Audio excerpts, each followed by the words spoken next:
কিছু নীতিগত সিদ্ধান্ত জানাবেন, পেশ করবেন আমাদের আন্দোলনের অন্যতম প্রধান সমন্বয়ক মোহাম্মদ নাহিদ ইসলাম।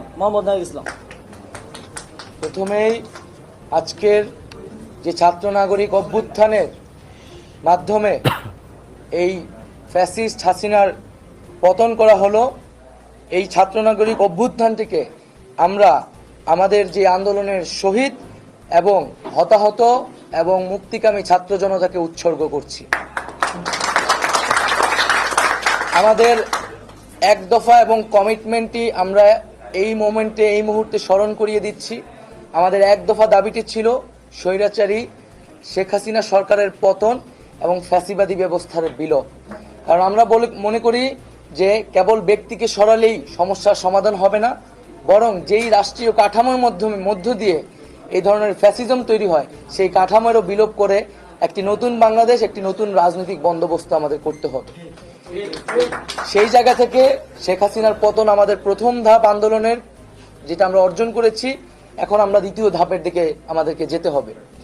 সেজন্য আমরা মনে করি এই যে অভ্যুত্থানকারী ছাত্র নাগরিক, তাদের প্রস্তাবিত আমরা একটি প্রস্তাব করব আগামী 24 ঘন্টার মধ্যে আমরা একটি অন্তর্বর্তীকালীন জাতীয় সরকারের প্রস্তাব করব।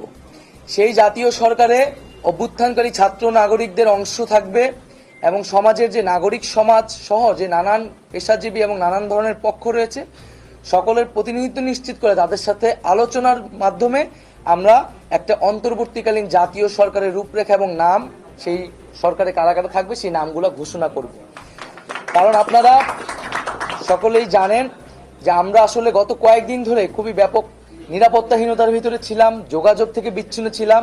আমাদেরকে প্রথমে আমাদের সমন্বয়কদের সাথে বসতে হবে, তারপরে সমাজের নানান পক্ষদের সাথে বসতে হবে। বসে আমরা একটি সমন্বিত সিদ্ধান্ত গণতান্ত্রিকভাবে জাতির সামনে উপস্থাপন করতে চাই। সেটা আগামী 24 ঘন্টার মধ্যে আমরা সেই অন্তর্বর্তীকালীন জাতীয় সরকারের রূপরেখা প্রস্তাবনা করব।